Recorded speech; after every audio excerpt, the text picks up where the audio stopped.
All right, today we are going to get started on our first lesson for bonding and intermolecular forces, okay? So the first thing I would like to talk about are the three types of bonding that we will be using in this class, okay? So the first type you should remember is ionic bonding. And ionic bonding exists between a metal, which is a cation. Remember, the cation is going to have a plus charge, and a non-metal. That's going to be a minus charge. Okay, remember a cation, there's a plus sign in it. It will have a positive charge, will lost or lose an electron. Lost has a positive side built in with that plus sign, okay? So if an element lost an electron, it has more protons, which are positive, than electrons, okay? An anion is always the nonmetal, and it is going to gain electrons, okay? And the reason that it gains electrons is everybody wants to get to a noble gas configuration, okay? And so it will either lose electrons to get to that noble gas electron configuration, or it will gain electrons to get to the noble gas configuration. Okay, usually elements in 1, 2, and 3 are going to lose electrons, will have a plus charge, and elements that are in groups 4 through 7 are going to go ahead and gain electrons, okay?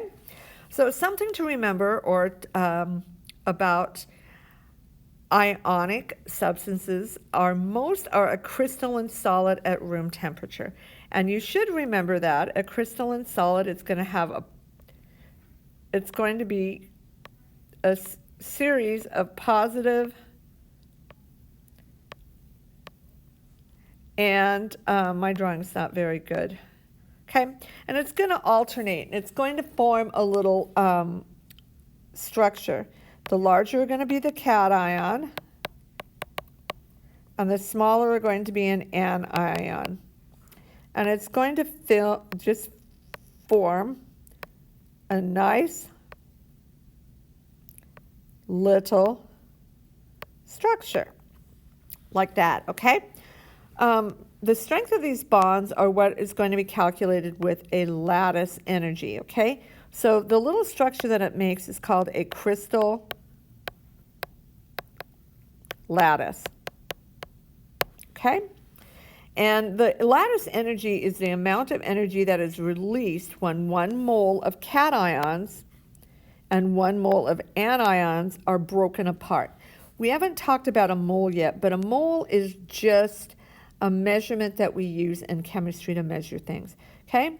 Properties of ionically bonded substances are they have very, very high melting points, okay?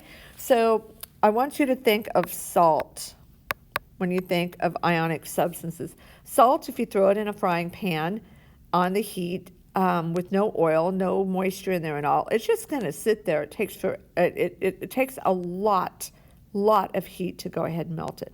Okay, in addition, they're going to have very high boiling points. They are brittle and conduct electricity at the molten state. They do not collect electricity in a solid state. Molten state can be melted or an aqueous.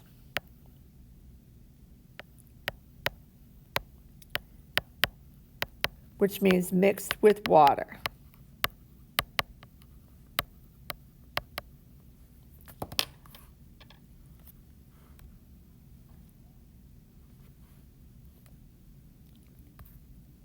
Okay, so some structure of ionic compounds, the crystal lattice. Remember that I drew a crystal lattice on the last page, okay?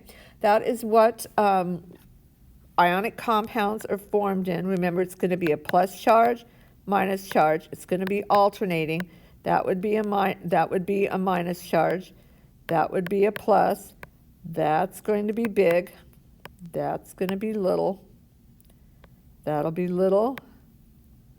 And it forms kind of like that, okay? And they're held together by electrostatic forces.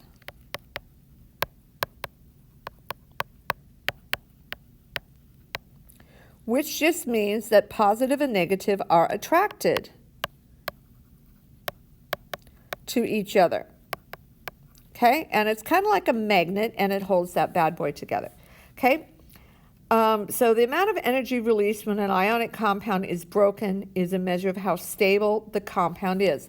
That is the lattice energy. Okay? The more energy that is released, the more stable that the compound is going to be.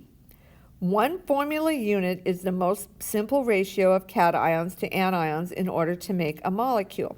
Okay, remember we did, that'll be a +1.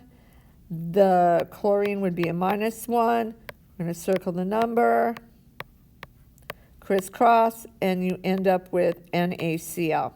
Okay, that should just be kind of a review for you with this. Okay, so I just kind of went over how to draw an ionic compound. Okay, drawing an ionic compound, we use what's called a Lewis dot diagram. Okay, and when we do that, we have sodium is in group 1. It's going to have, I'll draw the pre over here. Group 1, it's going to have 1 electron. Chlorine is over here. It will have 7 electrons. Okay? And what's going to happen is, remember we said that cations lose electrons and anions gain electrons. So what will happen is that electron will come over here. Remember, everybody wants to have 8 or a noble gas configuration. Okay, that means that the S is full and the P is full. Okay, that gives you the 8. Okay. Now, when we get into this further, we're going to find out that that's not always true, but for now, it is true. Remember, everything wants a noble gas electron configuration. And when that sodium loses that electron to the chlorine, it's going to have a plus charge. The chlorine has gained 1 electron, it'll have a minus charge. Okay, and when you draw these structures, you always put brackets around them when you draw them. Okay, so the rule is square brackets must appear around the ions. All right?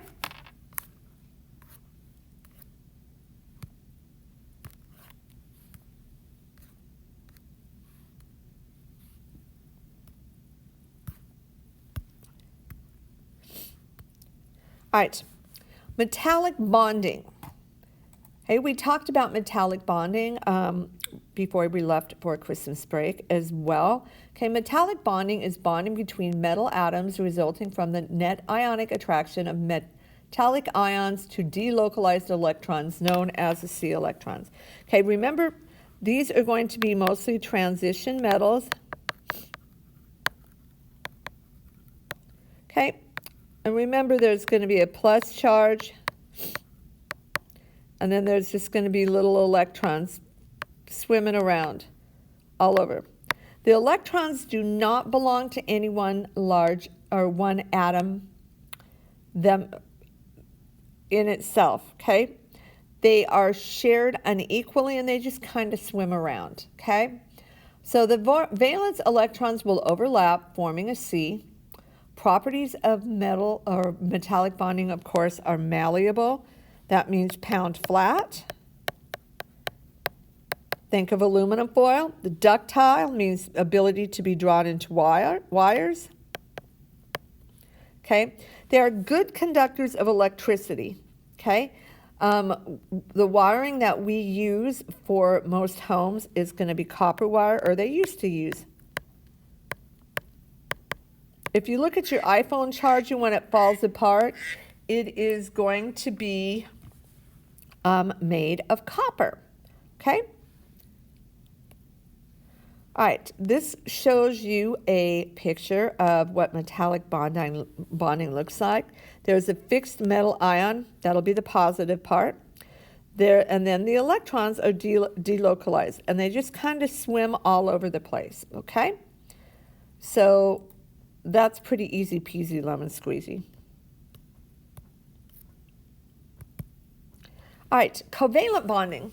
We talked a little bit about that. Remember, it's going to be a metal, or actually it's going to be two non-metals, okay? And the electrons are going to be shared equally. Well, not really. They're going to be shared, because they're not always shared equally, okay? So a covalent bond between non-metal atoms in which they share electrons, okay? And what we're going to use to represent when we draw these bonding structures, a bond, unlike the ionic bond, we're going to use a line to represent that the two electrons are being shared, okay? Properties of covalent bonds or bonding are, they usually have typically low melting points, okay? And I want you to think of butter. That didn't write very well. Butter, okay, for a covalent compound. Butter will melt just in your house if the air conditioning is off, okay? So that's a low melting point. They also have low boiling points, okay? Water is a covalent compound. It 212 degrees. Actually, that's when it boils. 212 Fahrenheit or 0 C. Okay, and that is actually a pretty low boiling point, okay? The strength of the bond is dependent upon the distance between the two atoms, okay? Which is always dependent on how many electrons are shared between the two atoms. And we will get into that later, okay? There will be single, double, triple, and quadruple bonds, okay? And each one of them will have their own unique characteristics and strengths, okay? Electronegativity is going to be how we measure this. You should remember electronegativity from our periodic table unit, okay? Electronegativity, I will give you a chart for that. Okay, so some bonds will involve the equal sharing of electrons between two atoms. This is what we're going to call a nonpolar bond, okay? Nonpolar covalent bond. Most of these nonpolar covalent bonds are going to be seen between bromine, iodine, nitrogen, chlorine, hydrogen, oxygen, fluorine, okay, elements. The electronegativity difference when you calculate it is usually 0, okay? All right, so here is what a table of electronegativity looks like. I will give you a table of electronegativity you're going to need to keep. Now, remember that electronegativity is the tendency of an atom to attract electrons to it, okay? So it's the ability, it's ATT,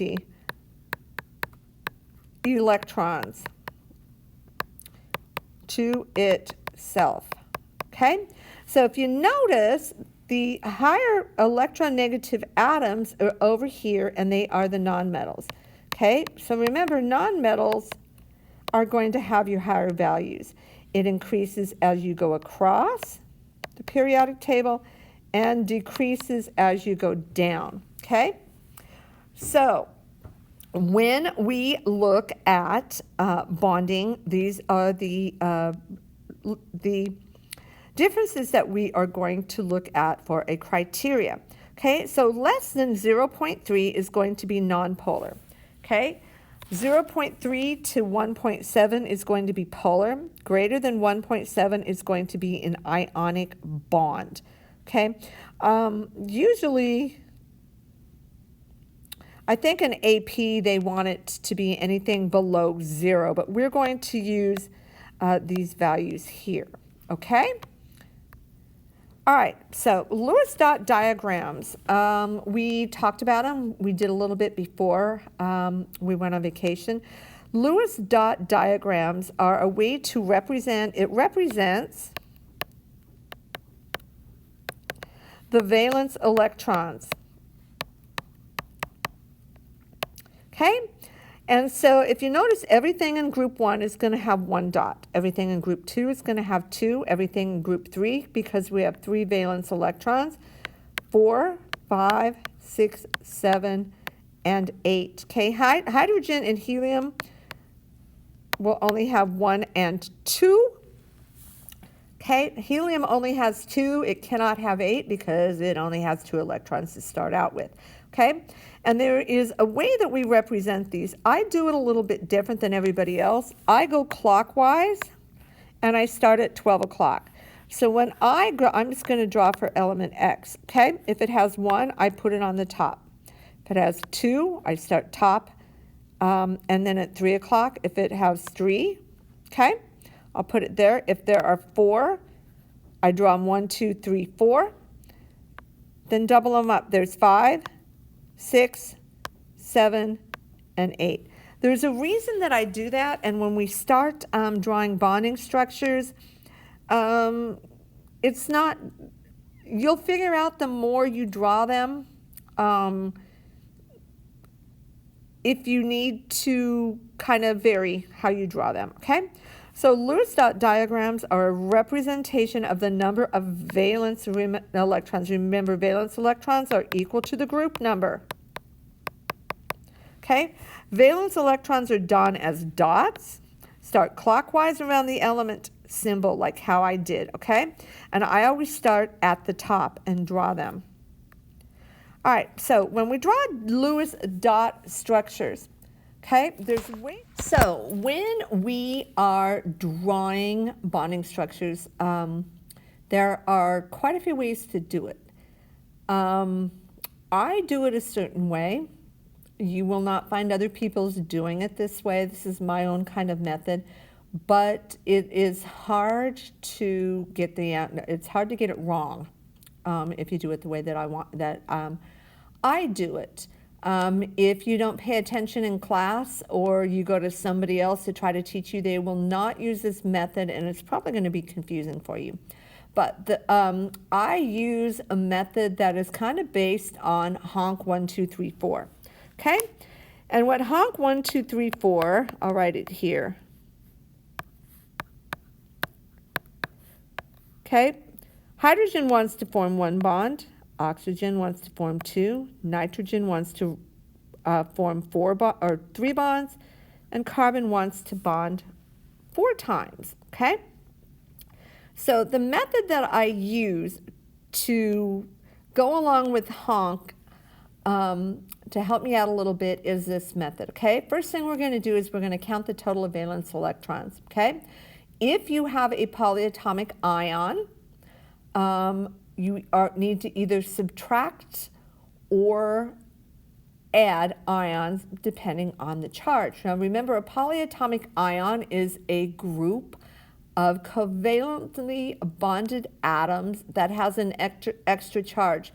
So they function, and when they bond, when they form compounds, they function like a crisscross. You might remember crisscrossing to write formulas. So they are going to function like an ion, okay? But they are covalent molecules. Now, the next thing that I'm going to do is you are going to figure out how many octet electrons the molecule should have using the octet rule. Remember that for the most, octet means 8, and for the most part, all atoms want to have 8, but for hydrogen, we'll want to have 2 to have a full outer electron energy level, because remember, it is 1s, okay? Helium does not really participate in bonding, so you don't really need to worry about helium. Okay, hydrogen will want 2. Boron is a little weirdo. It is happy with 6 electrons, okay? And there are electrons that form what is called, or there's atoms that form something called an expanded octet. We'll get into that when we start doing expanded octet, okay? I think they're usually silicon, phosphorus, sulfur, chlorine sometimes, argon, xenon come to mind for me, okay? But just understand that there are a select few that can have more than 8 total valence electrons. But I have a little trick for that, okay? So the next step that we're going to do after we find and subtract the number of valence electrons is we divide that number by 2, okay? That is going to tell us how many bonds are going to form. There's always, a bond is always 2 electrons shared, okay? The next thing you're going to do is you're going to draw your Lewis structure, okay? And you're going to use honk 1, 2, 3, 4 as a guide. That should go with number 4, okay? Sometimes things are wonky, but it's going to give you a pretty good idea. The last thing that you're going to do is you're going to need to find the number of lone pair electrons. Lone pair electrons are electrons that do not participate in bonding, but they contribute to the octet, okay? And how you're going to do that is you're going to subtract the bonding electrons from the valence electrons. So it's basically it is step 1 minus number 3, and that will give them to you, okay? So with that, okay, we are going to draw some bonding structures, okay? So we call those Lewis structures, all right? And remember that atoms typically want to get to 8 valence electrons, except for hydrogen, which is only with 2, okay? Central atom, we'll talk about that later, okay? I don't usually start by drawing those, but those are usually atoms that are going to, for sure, you know, are going to form a covalent bond, okay? So let's start by drawing some bonding structures.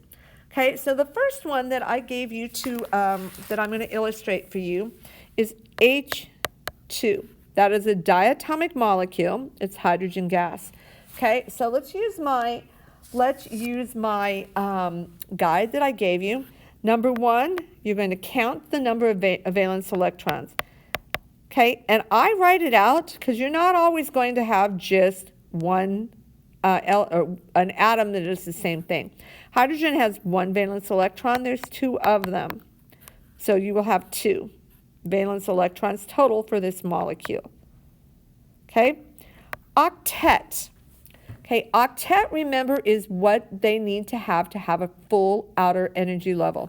Hydrogen wants to have 2. There are 2 of them. You will have 4 octet electrons. Step 3 is subtract valence from octet. Okay, so 4 minus 2, 4 valence octet minus 2 valence electrons is going to give you 2. Okay, these are the number of the number of electrons that can participate in bonding.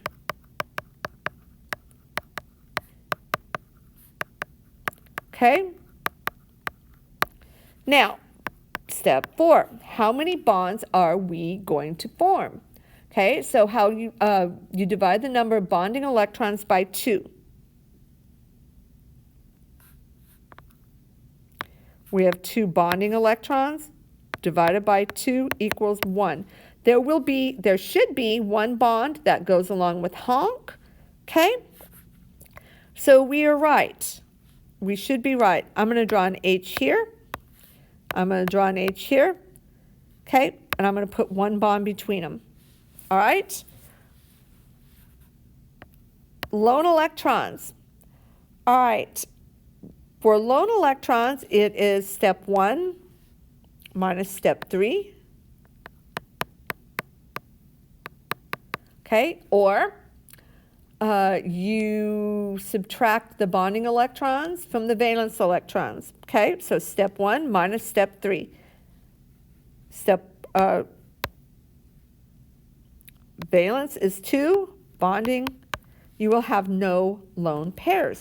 This is what this atom will look like. The next atom is going to be a little bit different. Let's see what that'll look like. Okay, so the next atom that I gave, or the next bonding structure is O2. Okay, 2 oxygen. All right, so I'm going to do this the same way.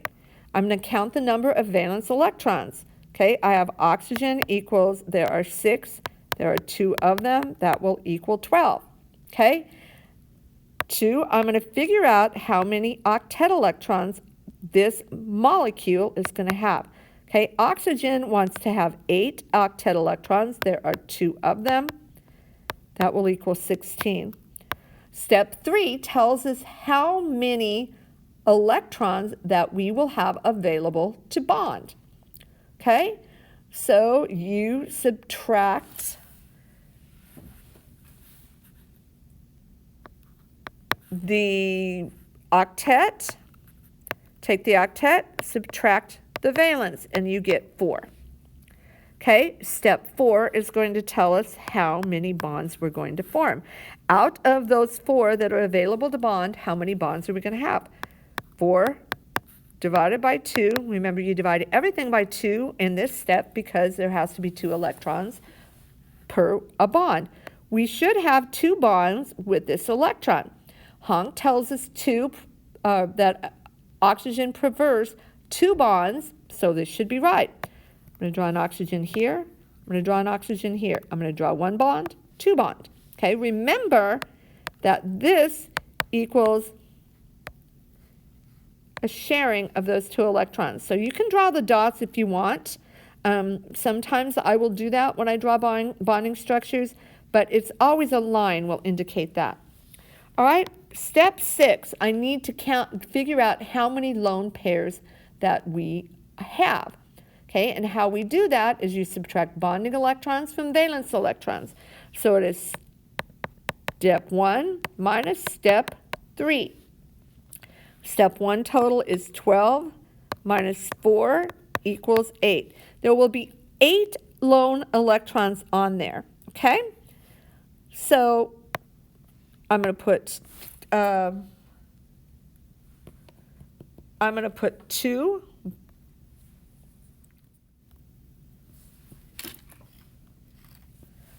I am going to put 1, 2, 3, 4, 5, 6, 7, 8. Okay? I did it that way because you know that oxygen has to have 8 around it. Okay? And when you count your lone pairs up, remember you can't go past a total of 8. Okay? When you count, each of these counts as 2. So 2, 4, 6, 8 on this oxygen. We're good. It has its 8, its octet.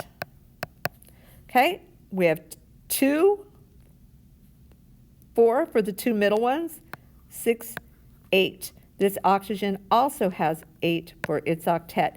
This should be a correct bonding structure. Okay, let's go for one more. The last one I think that I gave you, okay, is going to be a little bit different. That I want to draw for you is going to be N2.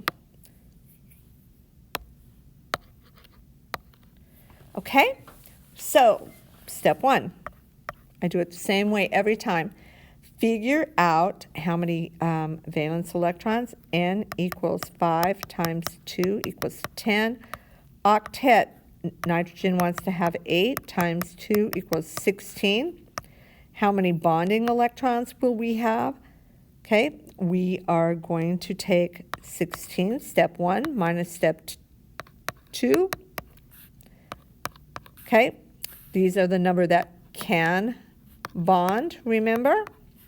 This is valence, octet. Okay, so we have 6, takes 2 for every bond, we should have 3 bonds. Okay. 1 minus step 3 is going to be step 6. All right. So let's draw our 2 nitrogen.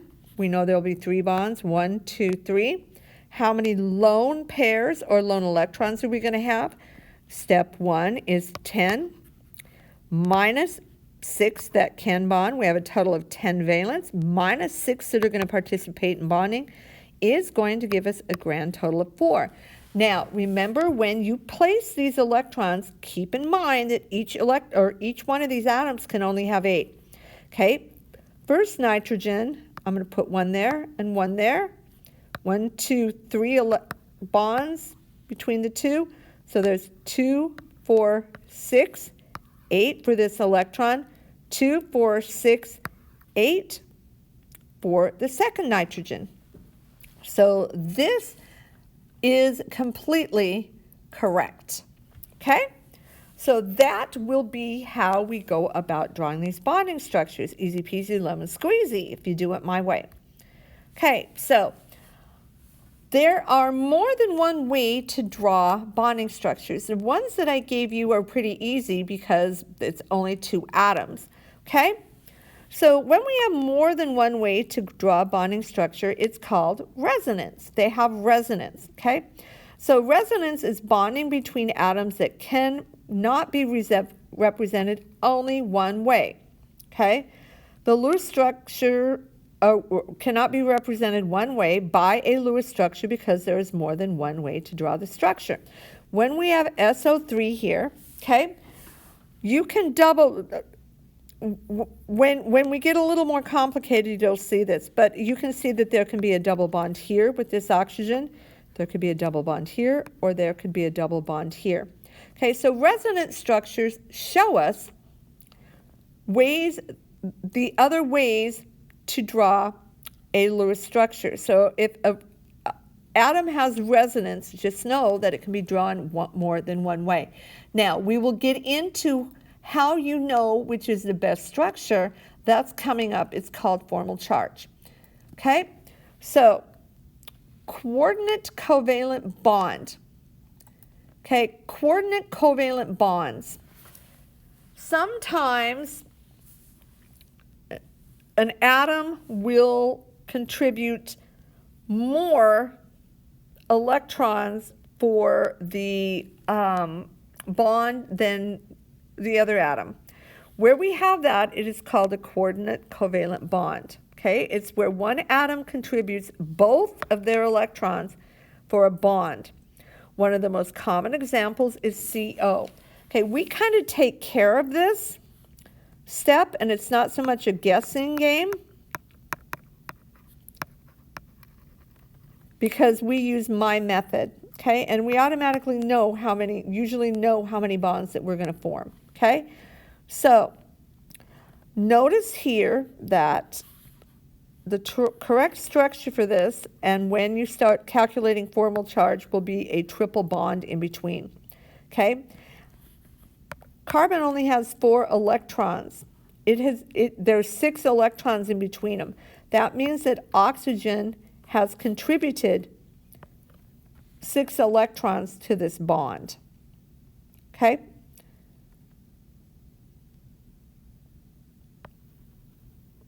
Or I should say 4. 4 electrons to the bond. Okay?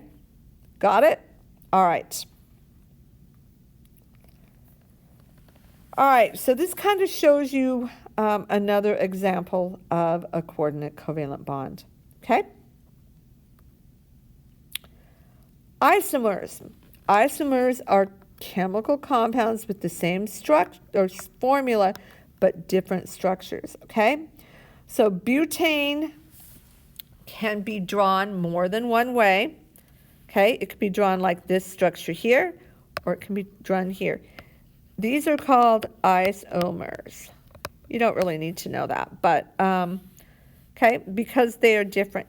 Here you see the carbon-hydrogen that is a straight chain of carbon with your hydrogens attached. This is your chain of hydrogen, but we have a hydrogen with a group on the end down here. okay? Those are what is called an isomer. I probably will not have you drawing those. Know what they are. That would be important. Okay, expanded octet. We talked about that a little bit earlier. I touched on it a little bit. So expanded octet, some central atoms are what's going to be in the middle. Okay, and there are certain atoms that when we start drawing structures, you will want to be the middle, okay, your central atom. And it's pretty obvious what will be your central atom, okay, because central atoms need things that are going to be hooked on it. Carbon is usually always a central atom. You'll get a little bit better. The more you draw these structures, the better you will get, all right? So these atoms, central atoms that are capable of having more than 8 electrons, okay, they're usually in the third period. When I think of them, and that should be ZE, okay, I think of phosphorus, sulfur, xenon, okay? Those are going to be the most common ones that you have. So when you see those elements, they are the central atom. Look, okay? And with the method I use, my honk method, it's going to help you out with this a lot, okay? But just keep a lookout for them to be a little bit wonky. All right? All right.